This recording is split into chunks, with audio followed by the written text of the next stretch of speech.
pour ñi nga xam ne amuñu carte d'égalité des chances ban yoon la ñu war a jaar pour def ko merci.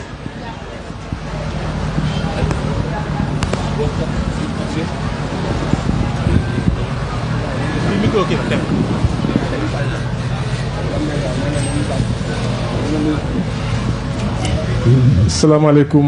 mbooloo mi monsieur le président maa ngi lay nuyu di nuyu képp ku fi teew góor jigéen mag ak ndaw di am mbégte tey fekkee célébration internationale mooy journée internationale des personnes handicapées ñu am baax di ko fêter chaque année le 3 décembre département de Keur Massar ren ñu anticiper ne dañ koy fêter tey le 2 décembre ndaxte au Sénégal journée bi dañ koy fêter pendant une semaine. balaa may dugg ci waxtaan bi damay présenté wu man maa ngi tudd Mamadou Sarr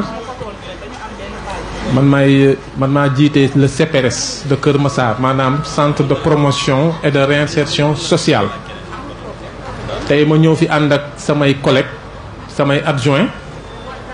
ci sama ginnaaw Xarjata Soumaré mu ngi nii toog sama ginnaaw agent la au CPRS ànd fekk Seynabou Virginie Sagna ngir ñëw jëmmal bés bi ngir ñëw teewal bés bi ndax importance bi bés bi am ku ne CPRS da nga naan action sociale ku ne action sociale nga ne ministère de la santé et de l'action sociale ñun foofu la ñu bokk donc ñu nekk un démembrement de l'État di liggéey au niveau de Keur Massar dans le cadre de l'action sociale mais dafa fekk ne suñuy activité bokk na ci programme yi ci ëpp solo mooy programme bi nga xam ne moom la ñu jagleel personnes handicapées yi ren nag ñuy fêter journée internationale des droits du moins des personnes handicapées mu nekk bés boo xam ne ñu ngi ko institué en 1992 ba léegi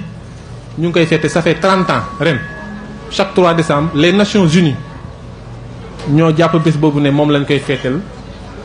journée internationale des personnes handicapées thème bu ren dañoo jël benn thème parce que chaque année dañuy jël thème mais thème bu ren bi dañ ne des solutions pour un développement inclusif le rôle de l'innovation pour un monde accessible et équitable donc bu ñu xoolee dafa am ay termes yoo xam ne dafa ñëw ci thème ren bi maanaam inclusif maanaam bu waruñoo beddi kenn innovation et un monde accessible dama leen di jàngal rek li nga xamante ne moom la secrétaire général des Nations Unies wax Antonio Guterres dafa am lu mu wax ci bés bii mu ne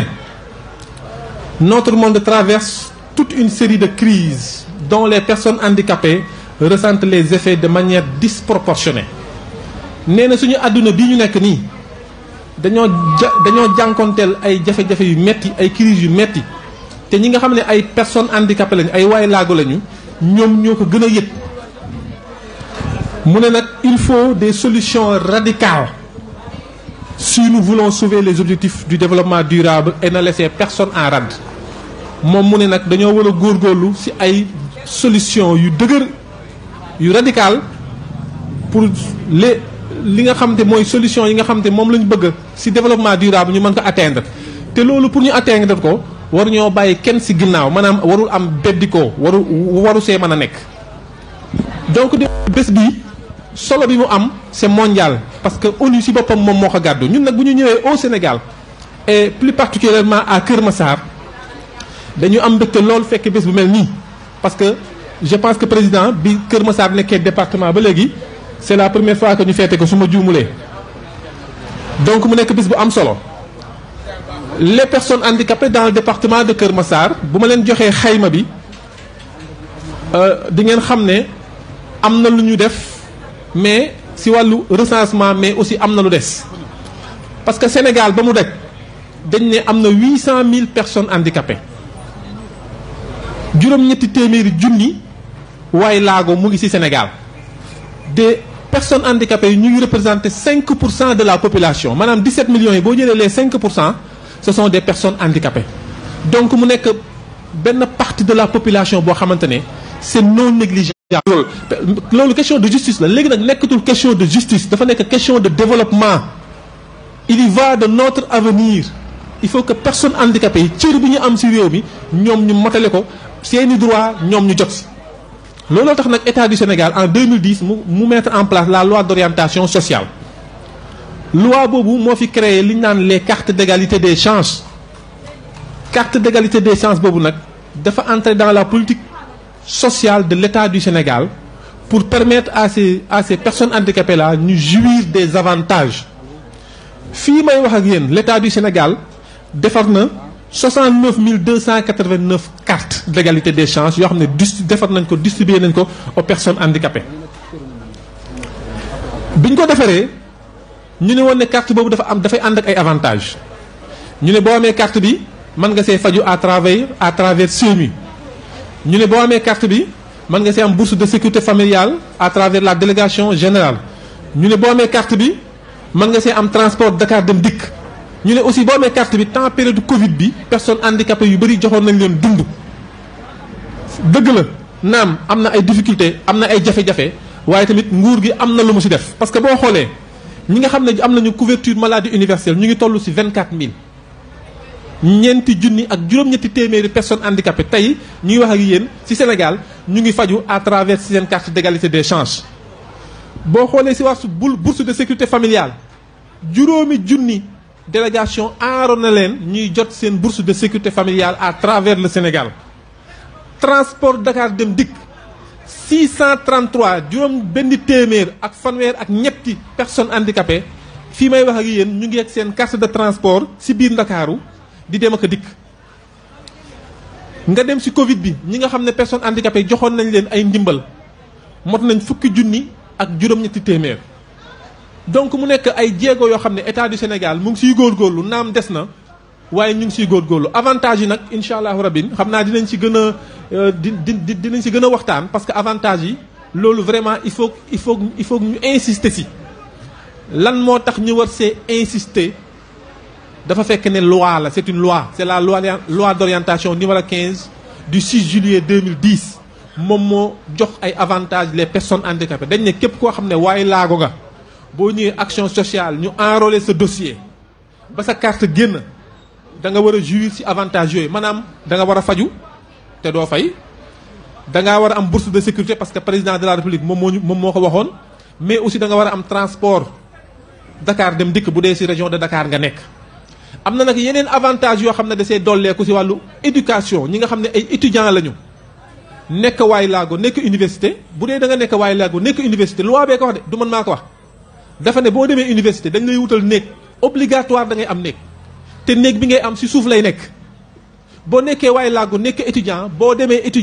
université da nga war a am bourse loolu loi bee ko wax. dañ ne même redoublement bi ngay redoubler sax dañ koy xoolaat na nga xam ne ki nga xamante ne amul waaye laago na muy redoubler yow mi nga xam ne personne handicapée nga yow doo redoubler noonu parce que dañ lay defal ay faveur loolu loi moom moo ko wax donc mu nekk ay affaire yoo xam ne yu am solo la. Kër Massar nag bu ma doon xayma tey en tant que chef de service boo xam ne depuis daaw maa ngi fi ci li ma compté gum ci personne handicapée monsieur le président ci RNU bi ma ñëwee dama fekk RNU boo xam ne bu Pikine la ma fekk RNU bu Tëngéej ma extraire li nga xamante ne moo nekkoon Yëmbal nekkoon Kër Massar extraire li nga xam ne moo nekkoon Jaxaay bi ma ko boolee mu nekk sama base de données pour Kër Massar. maa ngi toll ci 583 personnes handicapées enregistrées dans le RNU ñoom ñëpp maa ngi ak seen tur seen date de naissance seen numéro carte ak seen numéro carte d'identité mu ngi sama ordinateur 583 personnes handicapées. ba ma ñëwee ba léegi nag enrôlé nañu man sama waa service rek enrôlé nañ lu mot 500 personnes handicapées daaw ba ren yéex na c'est vrai. d'égalité des chances fa lañ la koy defareelee et. oui d'accord monsieur le préfet moo ñëw donc il faut que ñu teeru ko merci beaucoup.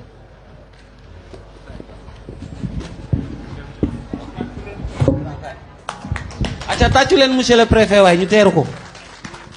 waaw.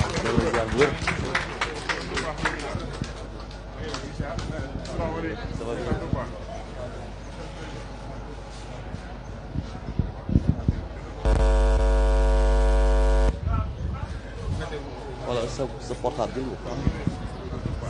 jërë ngeen jëf.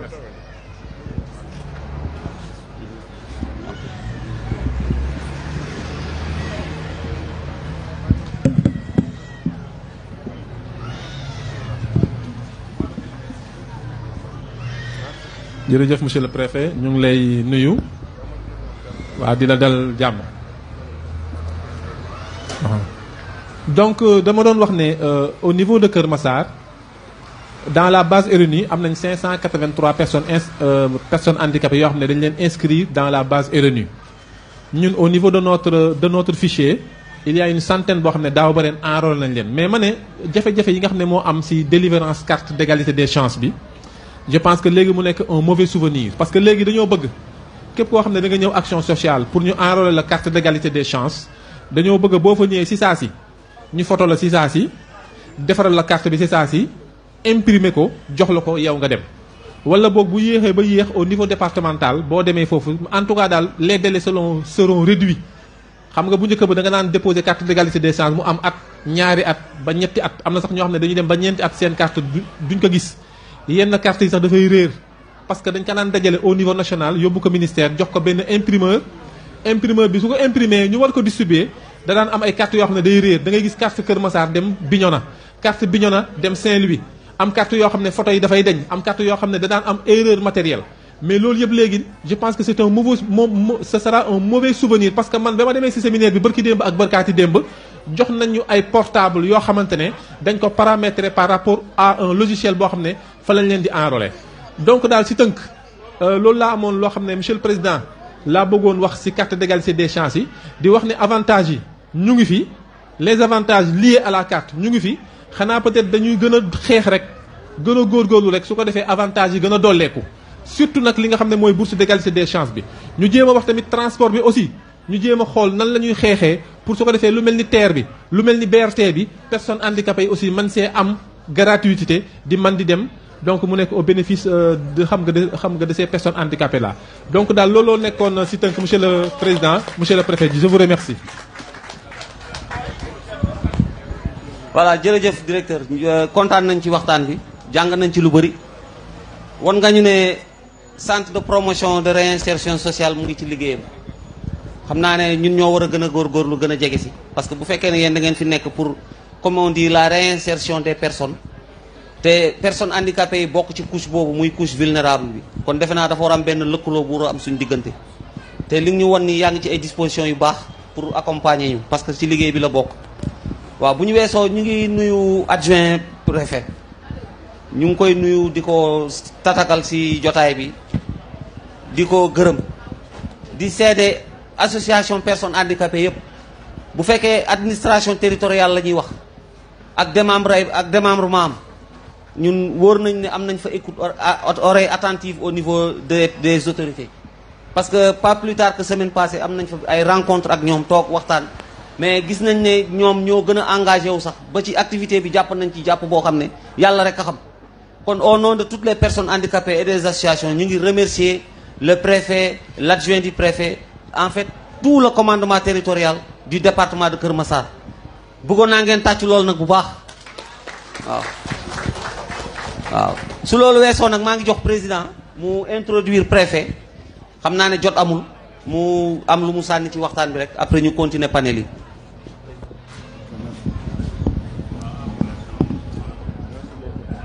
merci Siré Diaw et kon donc nu mu ko waxee d'abord monsieur le préfet je voudrais d'abord souhaiter la bienvenue au préfet monsieur Gueye représentant le préfet du département de Kër Massar monsieur Fall empêché donc di nuyu le directeur du centre de promotion et de réinsertion sociale mais monsieur le préfet avant de commencer mon discours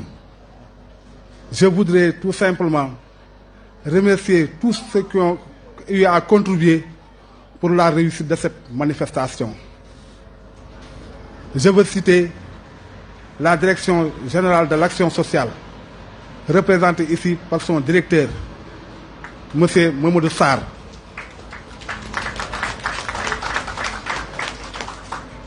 Mais également M. le préfet du département de Keur Massar, avec tous ses collègues. Je voudrais aussi remercier Alpha Dev,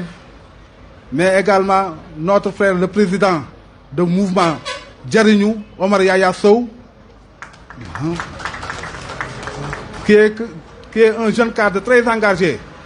pour la promotion de l'excellence, et nous l'encourageons. Mais aussi nous saluons la présence de M. Abdoulaye Diop di Baye Ay. Monsieur le préfet, M. Baye Ay moo ñu jox tey këram ubbi ay néegam ubbi ay salon mettre ñu à de très bonnes conditions ba lépp foofu lañ ko defee kon dina baax ginnaaw bi mu defalee un renforcement de capacité de 20 femmes handicapées en pâtisserie mu ñëw dolli si lii kon ñu ngi koy gërëm di ko sant.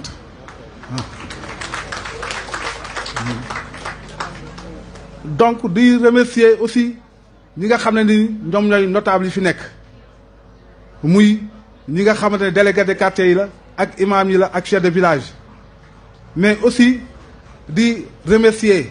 ndax bis bi am na ñoo xam ne dañ leen ko jagale loolu ñun tuddee naan ay marraines lu mel ni adjointe au maire ki nga xam ne ni mooy Aminata Diop te papaam nekkoon maire au niveau de la commune de Yeumbeul Sud. marraines yooyu tamit bokkoon na si koo xam ne si ñun la bokk muy une personne déficiente visuelle muy Aminata Sall, mais également suñu collègue Khady Gueye. Donc le maire de Yeumbeul Sud a été parrainé pour cette journée, mais gisaguñ ko ndax histoire dafa baax lépp looy def mu am seede tey monsieur le préfet ginnaaw bi ma gërëmee ñi nga xam ne ñooy sama collègue parce que si kanam xëy na man la ñuy gis mais si ginnaaw am ñu nekk si di ma gunge muy les présidents d'association yi nga xam ne nii jox nañ ma seen kàddu ma jiite leen te ñoom ñëpp kenn ku si nekk fii ma toog nii mun nga fee toog. Mais je voudrais faire mention spéciale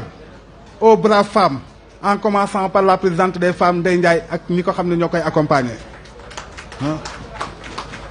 di nuyu la présidente des femmes de Guédiawaye bi nga xamante ne nii monsieur Djibi Pam moo ko jiite Khadiba ñu ngi lay souhaiter la bienvenue. Donc di ñuy ñëpp ñi nga xam ne def nañ déplacement bi tey ñëw gunge ju ci journée bi moo xam ñu jóge Pikine la parte mo ñoom Badara ñi nga Alsane Thiam Alioune Ndoye yéen maa leen gërëm di leen sant, mais également ñoom Marietou Fall ak présidente des femmes des municipales Soxna Faye bàyyuma kenn, mais également di remercier le comité d'organisation. Sans plus tarder, monsieur le préfet bis bi nga xam ne tey moom la ñuy célébrer monsieur Sarr wax na ko léegi, en l'instar de la communauté internationale, le Sénégal célèbre chaque année la journée internationale des personnes handicapées. Mais de préférence,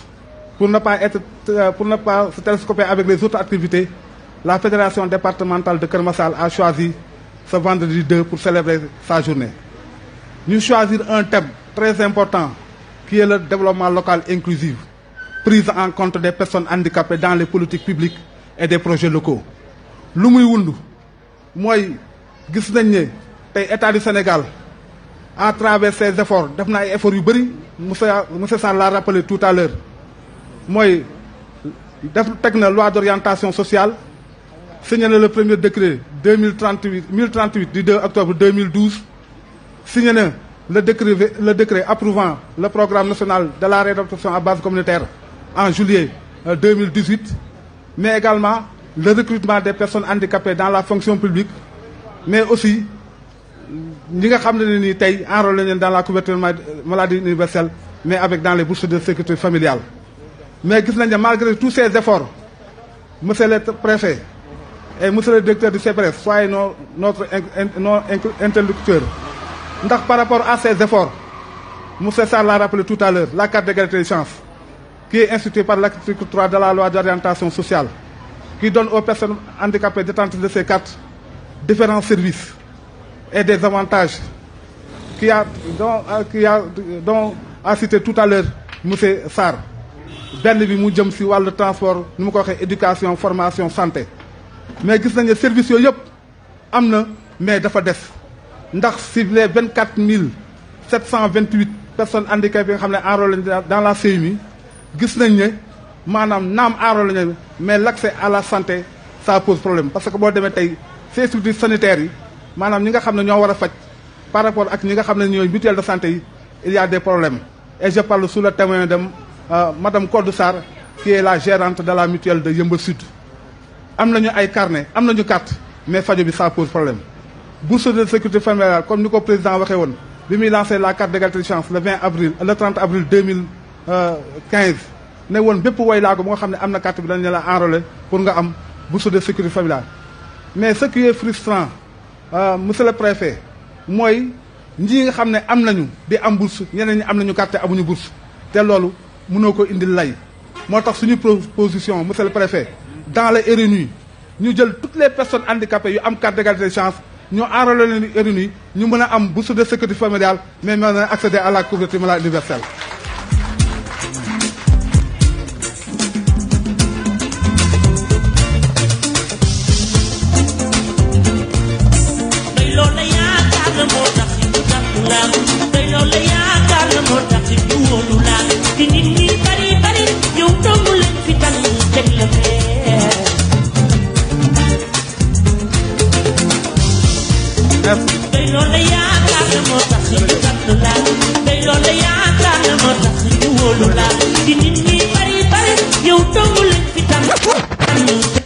jërëjëf merci Didier donc may profité rek di remercier suñu mbokk Croix-Rouge yi ndax gis nañu sànq ñooñu encadré mais également suñu mbokku service de l'ordre mu la police wax dëgg yàlla ñëw nañu fii teew xool lan mooy suñu préoccupation ndax bu ñu ñëwee fii gis nañ ne toog am jàmm ñoom ñoo nekk suñu ginnaaw muy les services de l'ordre monsieur le préfet le commande la police mais également la Croix-Rouge ñi nga xam ne ni ñoom kenn ku si nekk xam nga seen liggéey te c'est un partenaire de la fédération directrice kon ñoo ngi lay nuyu di la gërëm di la sargal. donc ma continuer rek ndax panel yi xam naa ne dina xaw a jafe mais dama koy brosser waale dans mon discours. par rapport à ce thème boo xoolee loi d'orientation sociale à ses articles 4, 6 et 43 li mu wax article 4 daf na l'État et les collectivités territoriales assurent dans leur ressort respectif assure la pleine et entière participation des personnes handicapées à la vie sociale, économique et culturelle de la nation. Article 6 mu ne les collectivités territoriales impliquent les associations de personnes handicapées légalement constituées et prennent leurs demandes dans la mise en œuvre de leurs compétences. Article 43 mu ne les organisations de personnes handicapées légalement reconnues agissant dans le domaine de la protection des droits des dites personnes sont consultées pour donner un avis sur toutes les questions se reportant du handicap et dans la conception, dans la mise en œuvre et l'évaluation des politiques à leur faveur. mu nekk lu am solo mais bu ñu gisee tey les collectivités locales li nga xam ne c'est des démembrements de l'État parce que c'est très difficile nga séparer État ak collectivité territoriale parce que État si boppam moo jël ay compétences mu toll si neuf mu transféré ko aux collectivités locales kon politique publique bi nga xam ne nii État bi mi ngi koy doxal si kaw les collectivités locales dañ ko war a maanaam mettre en œuvre au niveau de leurs administrés mais tey gis ngeen suñu bis bi ni mu mel muy une journée internationale et toutes les collectivités locales territoriales ont été conviées pour cette journée mu nekk discussion war a nekk échange parce que nous sommes leurs administrés ñun ñoo leen fal ñu nekk fi kon bu ñuy def lu mel ni tey war nañ fee toog taataan déglu li nga xam ne ni mooy suñu préoccupation parce que on ne peut pas développer le Sénégal en laissant en rade 8% de sa population. kon donc li ñuy wax nii nekkatuñu approche médicale mais dañu nekk dans l'approche droit te li tax ñu reprendre suñu droit monsieur le préfet c'est pour nous permettre de participer à la vie économique, sociale et culturelle. On ne demande que ça mooy jigéen ñi toog fexe ba jàng fexe am formation fexe am liggéey mën a yor seen njaboot garder leur dignité. Monsieur le préfet, dans le département de Keur Massar nous souffrons pour l'éducation des enfants. L'éducation est un droit garanti par notre Constitution. Mais nous avons vu des enfants de toutes déficiences confondues. Muy xalé silmaxa yi, muy xalé handicapé moteur yi, muy albinos yi, muy sourds-muets yi. Mais tay am nañu jafe-jafe pour accéder à l'éducation. Té bu ñu éducation, c'est une éducation pour tous les enfants. Parce que ñom ñep ñoo yab ak yelleef. Ñi ngi ni ci wetu école bi nek ni. Ci école bi lañuy défé suñu cérémonie. Dugal nga visiter. Est-ce que am na ay rampe wóoruma? Demal école yi dend ak moom est-ce que am na ay rampe wóoruma?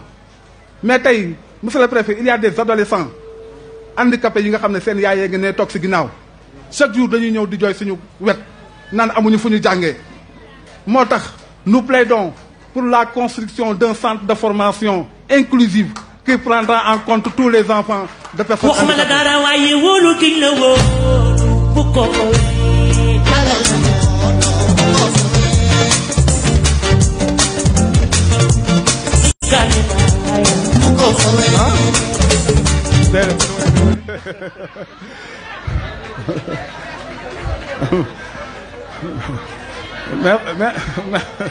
Merci, jërëjëf.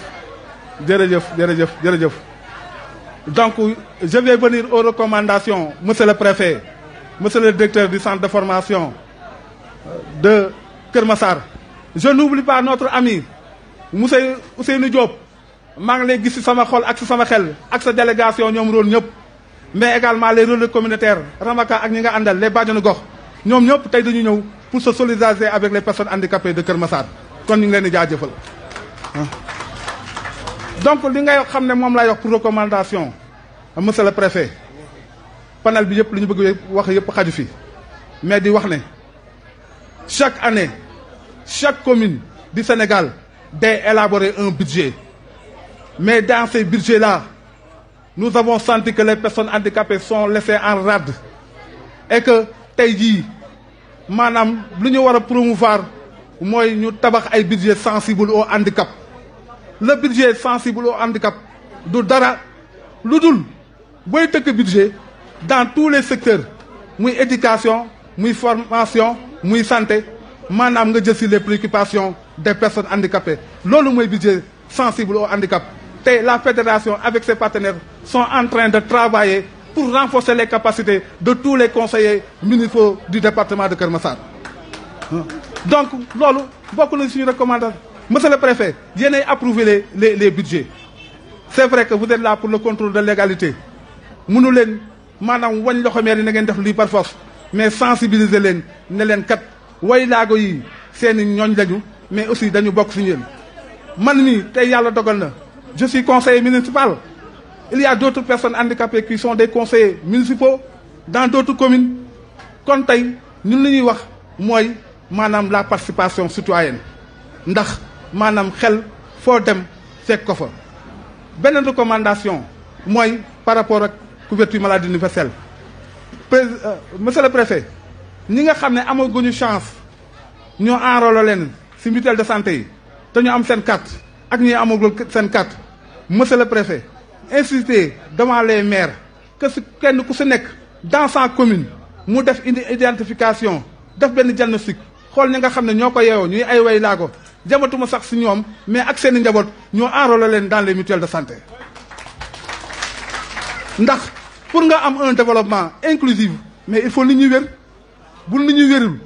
jànguñu amuñu formation mënuñu prétendre à des emplois. Kon je ne voudrais pas monopoliser la parole mais c'était tout juste rek pour remercier encore ñi nga xam ne nit ñi tey ñoo fi daje ñuy célébrer la journée internationale des personnes handicapées sans oublier la presse bi nga xam ne depuis suba ba léegi mi ngi fi ñëw ah. waaw également on nous signale la présence de madame la maire qui est l'une des marraines de la journée muy madame Aminata Diop 6e adjoint au maire de la commune de Yeumbeul Sud. suñu frère de suñu rak. Franchement, un acteur de développement engagé, notre jeune frère Bilal Babou, qui est le président du conseil local de la jeunesse de Yeumbeul Sud. Bilal, nous sommes là. Donc, monsieur le préfet, encore une fois, nous remercions tous ceux qui ont été cette journée, mais également la population qui a manifesté leur soutien à la solidarité des personnes handicapées ñuy ñaan yàlla lii c'est la première édition que déwén buñ koy def mu gën a xumb mais également lii nga xam ne moom lañ fi waxtaanee ñu mën ko jëfee ba ku nekk mën si gis sa bopp merci monsieur le préfet. waaw nous souhaitons aussi la bienvenue à madame Ndéla qui est la présidente de Bajenu Gox de Kër Massar madame Ndéla merci. duma leen baal ndax soo leen baalee dañu koy defaat ñaaxal ñaaxal.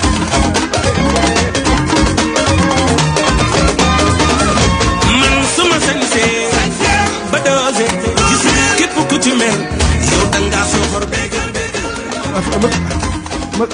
Monsieur le préfet avant de terminer mooy je voudrais lancer un appel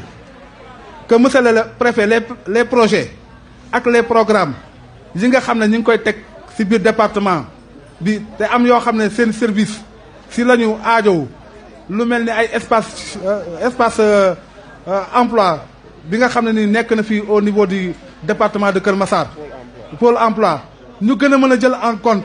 les femmes handicapées parce que ñi nga yaakaarloo nii ñu ci ñëpp ñu ci bëri ay porte de projet lañu ñëpp am nañu ay formation mais tey ce qui manque c'est le suivi et l'accompagnement kon donc monsieur le préfet loolu doléance bu nga xam ne moom laa doon yóbbante pour ñi nga xam ne nii ñoom ñooy tëgg programme yi ak projet yi au niveau du département ñu gën a sóoraale ñi nga xam ne nii mooy jigéenu handicapé yu Kër Massar jërë ngeen jëf. waaw ñu aussi ñoo ngi nuyu dama ko fàtte xel mooy fàttu rek suñu doyen Massamba Seck bi nga xam ne nii moo ñu jàppale ci wàllu courant bi suñu mag la moo ñu yar depuis bi ñuy fubal nawetaan di leen xamal nag monsieur le préfet j'étais d'un bon numéro 10 waaw man fii laa nekk premier licencié ay lay say ñëw déggoo maa ngi ñaanal waa déggoo yëpp mais également di souhaiter la bonne chance à nos lions que dimanche incha allah yàlla. président defe naa discours bi am na solo interpellation yi dal na xel te yaakaar naa ne képp ku fi nekk boo dégloo lu muy wax ni di nga xam ne lu sensé la ñuy wax. waaw président Malick Ndaw mu ngi lay xamal ne Malaw ñëw na. waaw dañuy sans plus tarder dañuy enchaîner rek ñu jox kàddu gi monsieur le préfet par rapport ak intervention yi mu joxe ci grand kii dañuy ubbi benn liste 2 minutes rek pour ñenn yi nga xam ne ñu bëgg intervenir ku mel ni bëgguma tànn ku mel ni présidente Khadiba bu jógee Guédiawaye nekk suñu hôte franchement nekk une femme très battante qui est engagée mais xool leen ko nag politicien la de mi ngi nii kon donc mun nañ ko jox après mu intervenir ak présidente des femmes de Kër Massar Mariétou Fall ak Mame Soxna ñoom ñuy intervenir ak Mariétou Niang su ko defee rek préfet dafa bëgg yeeweeku su ko defee ñu mën ko libérer mais préfet maa ngi remercier encore sama équipe bi nga xam ne dañ maa jiital te fa xasaluñ ma tous les présidents yi nekk sama ginnaaw ñoo nekk ni sama ginnaaw ñoom Baye Mor Diaw Aline Ndiaye Baba Thiam Mor Ndiaye Cheikh Ndiaye également jigéen ñi nga xam ne dañoo ñëw gunge ci biir bureau bi muy soxna Mariétou Niang qui est vice-présidente ak soxna Ramatoulaye Pouy ak sa bébé bu rafet macha allah moom tamit vice-présidente bokk ci bureau bi mais également ak notre infatigable secrétaire général que je demande d'applaudir moom Mame Birame Diouf muy Malick Ndaw mais monsieur Siré Diaw préfet nee na bu ma la tudd mais merci beaucoup ndax dafa bàyyi léppam ñëw pour la cause des personnes handicapées mais surtout le président du comité d'organisation ASFAL mais ak sama ñaari rak sës si man rëkk te rëkkuñu ma muy Ousmane Diallo ak Aline Ndiaye démb ba léegi barki démb ba léegi ñoo fi nekk di yëkkati bâche yi teg chaise yi laaju ñu ma dërëm te bu leen nekkoon toog kon au nom de la fédération maa ngi leen di remercier te di leen ñaanal dañ leen di bàyyi ak yàlla muy am fay yàlla na leen yàlla fay merci beaucoup. ñoom Khadiba ana Khadiba waaw ñu jox parole bi Khadiba mooy suñu gan bi jógee département Kër Massar mu joxe ci Guédiawaye. xanaa waa Kër Massar dañ maa bëgg a jël nag salaamaaleykum mbokk yi président Abdou Koné ñu ngi lay remercier ci journée bi nga organiser tey di remercier aussi équipe bi nga ci àndal pour am réussite bu toll nii di remercier aussi ñi ñu fi fekk que mu nekk maire bi ñu ko marrainer que mu nekk préfet di remercier aussi li nga xam ne moom mooy fédération bu Kër Massar di remercier aussi suñu papa yi ñu fi nekk parce que déplacement aussi yombul te ki nga xam ne moo am yëg-yëg rek mooy tax ñu invité ko mu déplacé wu daal di ñëw ci journée bu toll nii. sànq le président Abdou Kogne wax na ko wax lu am solo parce que dafa fekk ni su fekkee ni handicapé yi dañuy dem di dem ba seen tolluwaay moom mooy ñi ñuy liggéeyal ci mairie yi di liggéey ak ñoom ci li nga xam ne ñoom ñooy les compétences transférées ñu ñëw di teew di leen déglu dafay am solo parce que damay faral di wax ne inclusion weesuwul nit ki li muy def su ko waree tàmbale mu boole la ci su ko waree liggéey mise en œuvre mu boole la ci su ko waree évaluer mu boole la ci parce que ki nga xam ne buy def woowu la je pense que buy def lu ci bari da lay fàtte te nag mënuñu développer réew fàtte benn couche population boo xam ne defe naa le président Abdou Kogne da leen ko wàññil ne 8% mais jàpp nañ ne handicapé yi 15% lañ ci population bi kon nag kenn mënul ko développer di leen fàtte préfet di remercier sa teewaay parce que lii dafay am solo ngay def activité nga gis say autorité ngay def activité gis na say autorité jox nañ ko importance di def activité bokk ci couche population bi gën a vulnérable nga ñëw toog di leen déglu parce que comme ni ma ko waxee rek on peut pas développer un pays en laissant à rade toute une population boo xam ne elle représente 15% de la population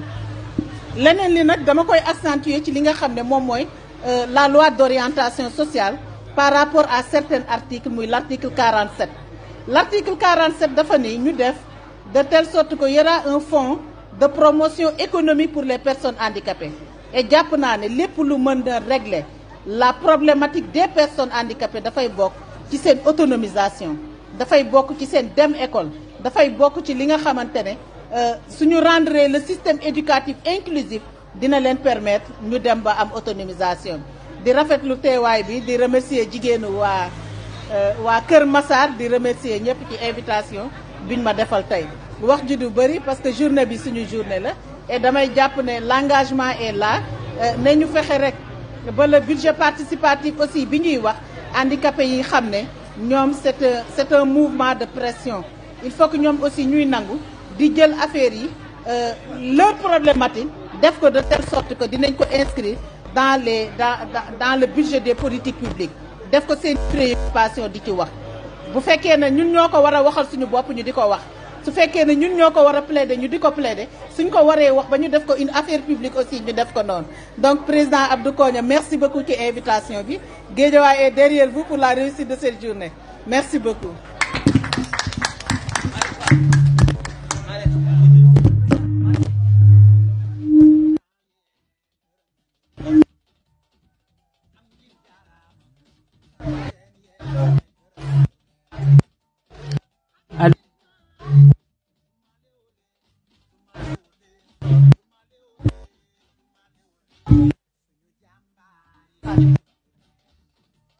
mina seytaane rajim bisimilahi rahmaani rahim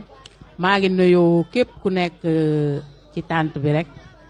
di jiital ci nuyoo bi le président de la fédération départementale des associations de personnes handicapées de Kër Massar monsieur Abdou Kogne Diop di nuyu monsieur le préfet di nuyu autorités yi fi toog yëpp ku lim doo juum sax mais da ngay desal macha allah di rafetlu bu baax a baax a baax a baax journée 2 décembre bi nga xam ne en prélude la parce que suba le 3 décembre kon boog waa Kër Massar tey buñ ko organiser le 2 c'est en prélude ñu ngi leen ci féliciter bu baax a baax a baax di wax rek sama càmmiñ bee nga xam ne moo njëkk a wax avant Kogne dafa dugg ci carte d'égalité des chances yi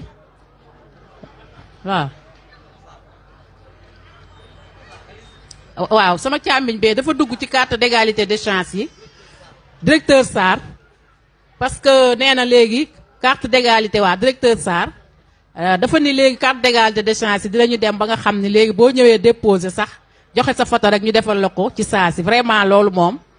dama ciy kontaan di ko apprécier parce que tey carte d'égalité des chances yi dafa am benn tardement boo xam ne nii benn lenteur boo xam ne bu ci nekk boo xam ne nii tey am na ñoo xam ne bi ñu déposé ba léegi am na 4 ans ñii 3 ans mënuñu fexe ba seen carte d'égalité des chances génn kon boog bu ñu defee tey loolu nga xam ni au niveau de l'action sociale la bu dee da ngay dem action sociale rek joxe sa photo taxaw ñu defaral la ci saa si vraiment loolu yéex ngeen ko def ñu ngi leen si félicité bu baax a baax a baax parce que carte yi amoon na benn lenteur boo xam ni te Koña wax na ko sànq ci ay kàddoom moom dafa juum sax ni 8% mais 15% de la population sont des personnes handicapées mais booy xool tey personnes handicapées yi mat nañu 3 millions te tey carte yi booy xool tey 70 000 cartes rek ñoo génn ci xool 3 millions de personnes en situation de handicap xam nga loolu des na lu bëree bëri loolu tamit ñu ngi leen siy ñaax pour ngeen gën a def carte yi parce que man à chaque jour que jëfee nit ñëw ni ma man sa awma carte fu may jaar ba déposer sama carte am ñoo xam dañu ñëw ni ma amuñu carte bi ñu déposer suñu carte ba léegi ça fait 4 ans wala ça fait 3 ans loolu tamit vraiment metti na les bourses de sécurité familiale yi aussi booy xool monsieur le président de la république bi mu ñëwee le 30 avril 2015 au King Fahd Palace dafa ni maintenant une carte d'égalité des chances égale bourse de sécurité familiale mais man daal dafa doy waar ne xaw ma dañ koy segg xaw ma booy xool ñi amul carte ñi amul bourse ñoo ëpp fuuf ñi am bourse loolu tamit boo leen ci mënee dimbali handicapé yi parce que am na ci ñoo xam ne tey 25000 chaque mois soxla nañ ko te booy xool bourse bi tamit biñ ko gëjee fay ba léegi ça fait mois de mars ba léegi lañ ko gëj a fay ça fait 9 mois te booy xool année bi jeex na parce que le 15 octobre bi moo doon dernier trimestre bi kon boog année bi 100 000 francs la ñu war a fay chaque année bi booy xool fay ñu kenn te le 2021 aussi desoon na benn bu ñu fayul kon yooyu yëpp monsieur le directeur ñu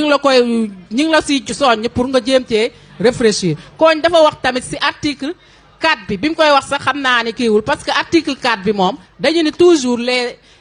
collectivités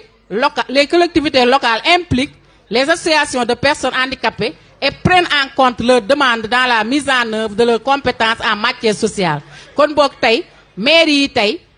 fu ñu waxee ci loi d'orientation sociale bi rek nee nañu l'État et les collectivités locales kon boog maire yi tey war nañu dugal seen loxo ci les personnes handicapées dimbali leen budget bi ñuy wax tamit normalement personnes handicapées war nañu am subvention boo xam ne ci mairie bi lay jóge ñu koy jox toujours les personnes handicapées kon boog maire yi nañu dimbali les personnes handicapées parce que loi d'orientation sociale fu ñu waxee l'État wax les collectivités locales kon boog ngeen baal ma àq bu dee wax ji gudd na mais loolu laa amoon daal ci lu ma ci waroon participer ngeen baal ma àq merci.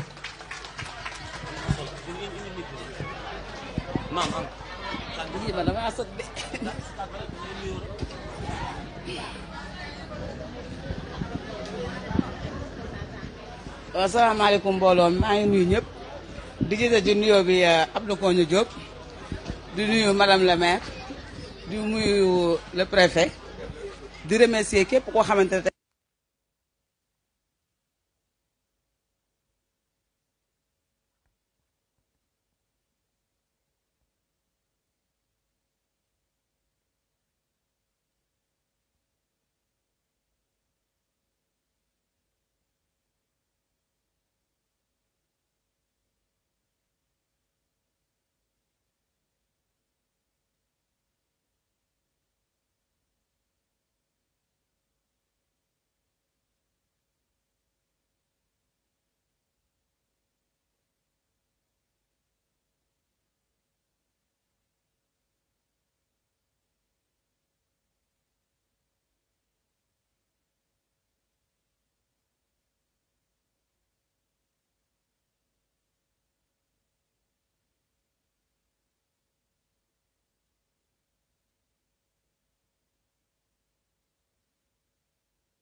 it nag yaakaar naa ni ñun loolu rek la ñu am te it nag carte bi am na njëriñ boo xamante ni mi ngi ñu koy jëriñ tey jii bu ñu soxlaa faju dañ ci doon dem faju bu ñu soxlaa dem jëli garab dañ ci doon jëli garab bien vrai que ni amuñu ci li nga xam ne satisfaction la à 100% parce que carte yi ñuy jox dañ ciy def 100% mais bu ñu demee ci mutuelle de santé ba à 80% lañu ci lañ ñu koy joxee bu ñu demee ci pharmacie ba di dem jëli garab dañuy fay bu ñu demee ci dañuy fay 50% pour jël suñu garab bu ñu demee ci centre de santé yi dañuy fay 80 dañuy fay 80% yi la ñuy jël en charge donc 20% yi ñun ñoo koy fay te suñu carte yi dañu cee tapé 100%. donc monsieur le préfet loolu nekk yóbbante boo xamante ne ñu ngi la koy yóbbante beneen bi nag mooy comme man li may wax toujours rek ci formation yi nga xamante ne ñoo ngi koy defal jigéen ñi formation day ànd ak suivi ànd ak accompagnement parce que tamit nit ki soo ko dee formé te formation bi amul accompagnement amul suivi moom nga bañ ko formé moom moo yam te dañoo wax handicapé képp koo xamante ne tey yaa ngi dégg ñu wax turu handicapé da nga naan kii dafa war a taxaw ci mbedd bi mu tàllal yalwaan te ñun nag loolu ñun ñoo ci jóg amu fi benn handicapé bu jigéen boo xamante ni bëgg ngaa yëkkati sa loxo di ko tàllal donc nag buñ ñu formé nañ ñuy defal suivi defal ñu accompagnement su ko defee tey liñ la formé lu mu ndaw ndaw mën nga cee taxawal sa petite entreprise boo xamante ni tey doo soxla taxaw ci mbedd bi di tàllal sa loxo may sant ñëpp di gërëm ñëpp wasalaam. Voilà, merci Madame la Présidente.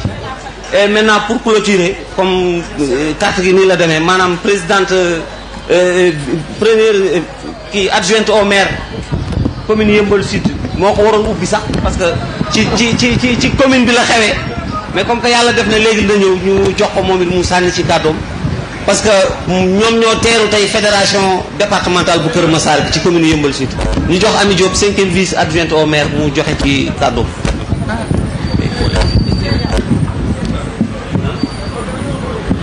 asalaamaaleykum mbooloo mi asalaamaaleykum monsieur le préfet asalaamaaleykum monsieur Abdou Kogne Diop président de la fédération des handicapés des personnes handicapées du département de Kër Massar may nuyu fédération bi yépp bépp personne handicapée boo xam ne yaa ngi jóge ci 6 communes yi nga xam ne ñoo composé le département de Kër Massar di leen féliciter ci lii ngeen xam nekk nii moom ngeen def tey ñu seen lancement dans le département de Kër Massar di wax ne di ko Siré waxee maa na xaj ni ñëw dalal leen wante xaw a tardé di ci jéggulu di wax ne monsieur le président Abdou Kogne ñu ngi lay féliciter lu bëree bëri di la sargal di la jox sa wàccuwaay association ou fédération des personnes handicapées du département de Kër Massar ñu ci bëri ci ñoom xam naa leen parce que ñii li ma jàng ci ñoom amul feneen fu ma ko jàng ma ko seedeel monsieur le préfet depuis 2010 xamante nañ bu yàgg de mais depuis 2010 dama nekk ak ñoom formation boo xam ne dañ koy def rek man dama si doon bénéficier wu dans le cadre du développement ma jàng lu bëree bëri ci ñoom tey jii fii ma toll nii muy dans le cadre du développement ci politique lu ci nekk monsieur Abdou Kogne yow da nga ci contribuer Abdou Kogne dafa contribuer ci sama formation mais lépp rek à travers l'association des personnes handicapées de Yeumbeul Sud loolu je pense que ñu bëri fii duñ ma bàyyi ma fen loolu mën nañ ko seede dama xam ne bu ma limee damay juum duma juum sax dama dul matal parce que ku nekk ci ñoom rek xam ngeen fa may waxe maa ngi nii jàkkaarloog ñoom ñëpp di leen wax ne ñii ay nit la ay personne de valeur lañu ñu bëgg seen bopp yëg seen bopp xam nga ñoom lan la ñu bëgg ku leen considérer rek parce que ñoom considéré nañ seen bopp ba pare amul lenn loo xam ne personne valide da koy def nga bokk koog ñoom nga gën leen cee doon jàmbaar amul lépp lu personne valide bokk ak les personnes handicapées duñ leen ci gën a doon jàmbaar loolu amul mën naa cee joxe exemple yu bëri bokk nañ ci ay mutuelle de crédit musuñu leen a recouvrer de ak yeneen mais li nga xam ne dafa doon seen àq ak seen yelleef mu nekk loo xam ne que nii dañ ko bind teg ko ñoom fu ñu toll loolu la ñuy jooytu pour ñu appliquer ko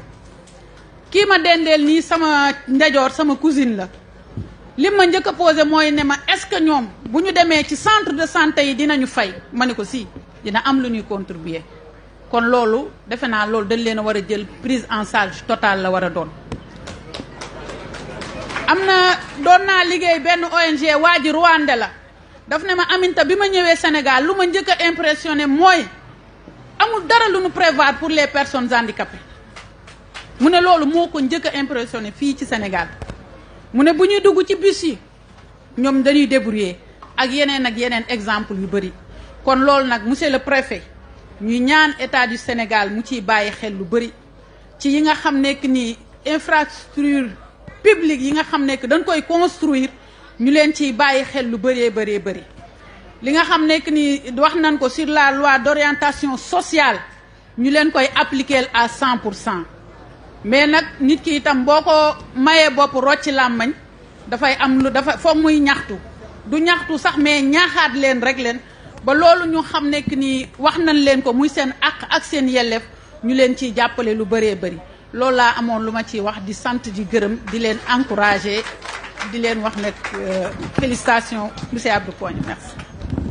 voilà merci madame le maire vraiment kontaan nañu intervention bi am na solo wax ci am na solo. waaw léegi de dama bëggoon réparer benn injustice ndaxte bi ñu commencé ba léegi ay jigéen laay jox kàddu gi ñuy wax te góor ñi si lañ bokk nag monsieur le préfet dama bëggoon nga may ñu 5 minutes rek ñu jox secrétaire général bi mu wax ci turu góor ñi parce que nag sinon après day def déséquilibre te déséquilibre baaxul ana Malick acca kaay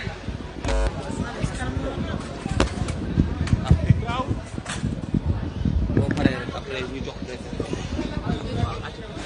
ah jëlal béegi ñëw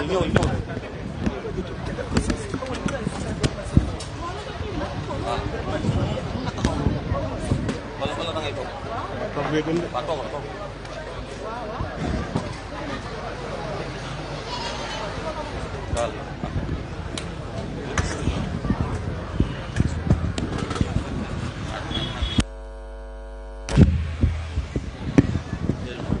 salaamaaleykum mbooloo mi ñoo ngi leen di nuyu kenn ku ci nekk ci turam ak santam ñoo ngi jiital nuyoo bi ci monsieur le préfet monsieur Guèye ñoo ngi lay nuyu bu baax a baax di nuyu directeur monsieur Sarr ñoo ngi lay nuyu bu baax a baax madame la présidente ñoo ngi lay nuyu madame la maire ñoo ngi lay nuyu bu baax a baax rafetlu sa teewaay ci jotaay bi di nuyu ñi nga xamante ni ñooy sunu gan yëpp yi nga xamante ni jóge nañu fu sori ak fu jege muy commune nu Yeumbeul Sud ñoo ngi leen di nuyu bu baax di wax nag au nom de la fédération encore bon ci ñi nga xamante ni tey ñu am sant ak ngërëm boo xamante ne nii bu amul àpp ñu koy def sunu président bi nga xam mooy président Abdou Kogne ndax bi nga xamante ni ñëw nañu fi ñu def benn découpage bon dañoo ñun ñii ñoo ngi woon Rufisque man mii maa ngi bokkoon ci président association yi nekkoon yi Rufisque mais bi découpage bi ñëwee boole ñu Kër Massar boole plan Jaxaay ci Kër Massar dañoo mujj ñëw àndandoo ci liggéey bi moom muy président Abdou Kogne moom moo ñu woo kenn par kenn jox ñu sunu gëdd respecté ñu jox ñu sunu cër maanaam boole ñu ne kaay leen ñu ànd ñu taxawal benn fédération maanaam def loo xamante ni teg ko ci yoon ñi nga xamante ni noonu la ñu war a taxawalee fédération noonu fépp fu ñu war a jaar dañ faa jaar ci anam yu gën a rafet noonu lañ ko jaaree ba tey fédération bi taxaw ñuy remercier encore les présidents yi nga xamante ni association lañu nangul ñun ñëpp ñu bokk ànd mu am ay kilifa yoo xamante ni su leen neexoon tey du ñu bokk ci association fédération bi ndax ku ne xam nañ leen muy Baye Mor Diaw muy Baye Aliou Ndiaye muy Baye Mamadou Yadd muy Baba Thiam muy Ibrahima Ka bon ak ñoom Ramatoulaye Pouy ñoom ñëpp ay président lañ yoo xam te ni dañu leen a délégué ñu nekk ay président association ñooñu ñëpp tey ak ñi nga xam te ne xëy na maa ngi mën naa juum nag ak ñi nga xamante ni mooy comme góor gi maam Biram mi nga xamante ni tey waaw muy Adama Thiam mi nga xam te ni moom moo nekk ñi nga xam te ni mooy accidenté yi ñoom ñëpp ñoo ngi ci biir association bi fédération bi kon ñooñu amal nañ leen ngërëm bu baax a baax a baax a baax lii nag muy première édition dañoo ñaan yàlla mu nekk ay édition yi édition incha allahu rabbi tey fii lañ ko defee muy Yeumbeul Sud beneen yoon dañoo ñaan yàlla defee ko Jaxaay wala ñu defee ko Kër Massar Nord wala ñu defee ko Kër Massar Sud wala ñu defee ko Malika incha allahu rabbi defee ko ba nga xam te day def ay tournade day wër incha allahu rabbi kon loolu laa amoon pour di leen ko wax ndax préfet mu ngi toog te xam nga kilifa la vraiment ñoo ko téye ba heure bi préfet ñu lay sant bu baax a baax a baax di remercier encore di ñu waxal encore nga yóbbante la nuyoo ak ngërëm boo xam te ni amul ab préfet bi nga xam te ne mooy monsieur Saïd Fall ñoo ngi koy sant bu baax di ko gërëm di la remercier bu baax ndax ñun ak yow ñoo ànd ci liggéey bi ñuy def wut suñu reconnaissance juridique da ngaa taxaw yow yaa ñu jàppale ndax am na foo xam ne taxawoon nañ fa sax yow yaa nañu du nii la yow yaa defaraat sax dossier yi pour mu mën a jàll fi mu mën a jaar kon ñoo ngi lay sant bu baax di la gërëm di sant le président Abdou Kogne di wax na daal ñun ñoo ngi sant ñëpp madame la présidente yi fi teew yëpp ñoo ngi leen di sant bu baax a baax di gërëm Maretu Ñaa fàttewuma la maa ngi leen di sant ñoom ñëpp yéen ñëpp vraiment ay jàmbaar ngeen di sant encore monsieur Siré Diaw nii moom moo ñuy jàppale ñun ci lépp di jàppale président Abdou Kogne sans dërëm loolu kon am nga jaajëf di remercier Ousmane Diallo mi ngi ne Aliou Ndiaye ñoo xam te soo leen fekkee fii ci siège bi moo vraiment sa xol day seet dañu lay jox cër bu mat ba da ngay waaw yow ci yàlla di sant tamit ñi ma àndal muy waa Jaxaay sama présidente mi ngi fi secrétaire général mi ngi fee toog ak ñi nga xam mooy trésorier général mi ngi fi ak ñi nga xamante ni ñooy ñi jógee Jaxaay ñi jógee ba Daara Cubb ñoom ñëpp ñoo ngi fi vraiment ñoo ngi leen di sant bu baax a baax di sant nag ñëpp képp ku fi teew muy association ñoo ngi leen di jaajëfal jërë ngeen jëf. Voilà. Merci monsieur le secrétaire. léegi je m'en vais donner la parole à monsieur le préfet parce que vraiment yàgg na.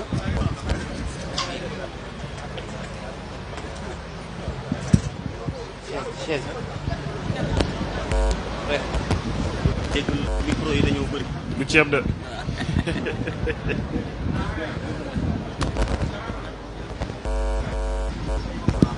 waa DJ bokk. préfet bokk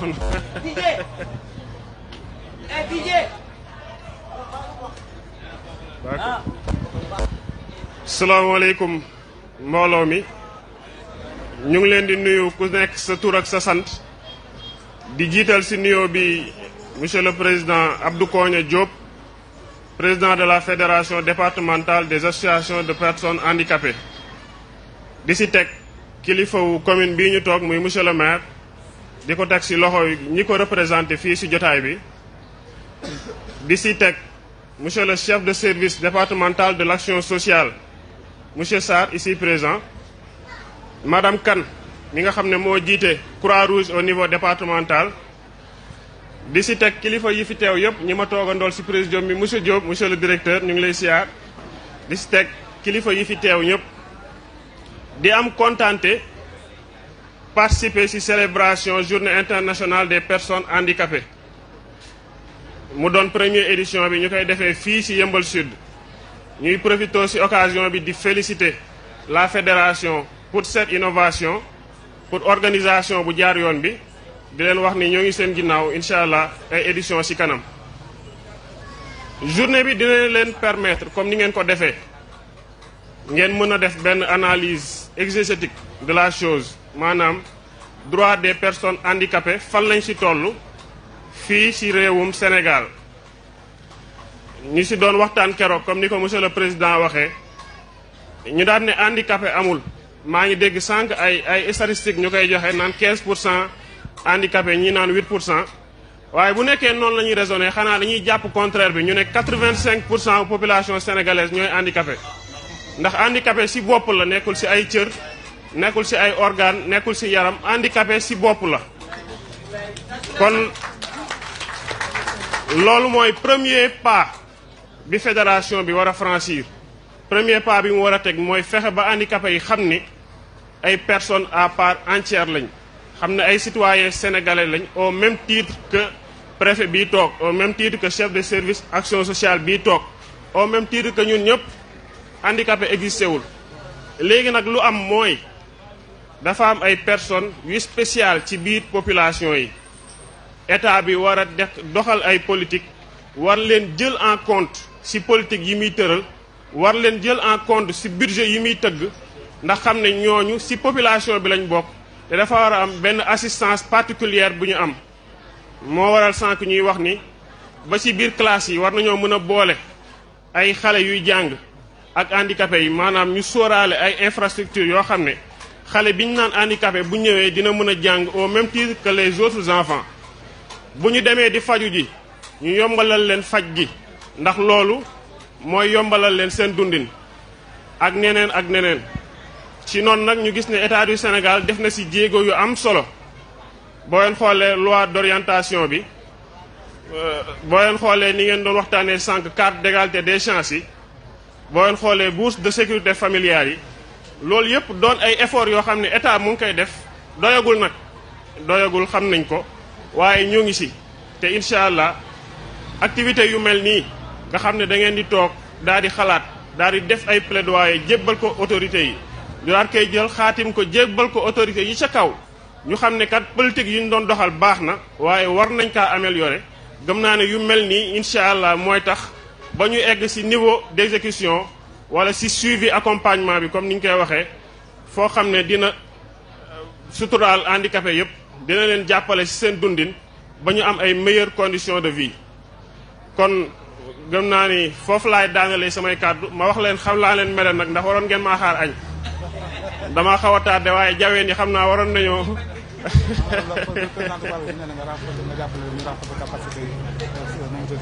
incha allah comme ni ko président di waxee tamit nit balaa moo liggéey wala balaa moo yëngu ci dara day fekk ñu former ko kon ñu ngi gërëm bu baax ñi leen di jàppale ci formation yi ci mel ne waa Croix-Rouge ñi ci mel ne monsieur le directeur Abdoulaye Diop nga xam ne moo ngi def jéego yu am solo ci jeunesse département bi ñu koy sant bu baax di ko gërëm di gërëm ñu fi teew ñu fàttewuma waa Croix-Rouge suñu mbokk waa presse bi waa police ak le sous-préfet de Yeumbeul ci accompagnement bi di leen sant bu baax di leen gërëm jërë ngeen jëf merci beaucoup.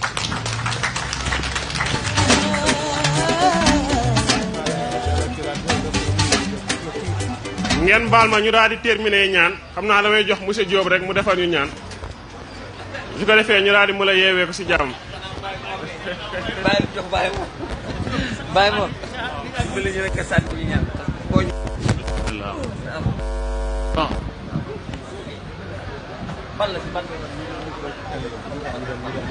jox ko bii rek doy na bii rek doy na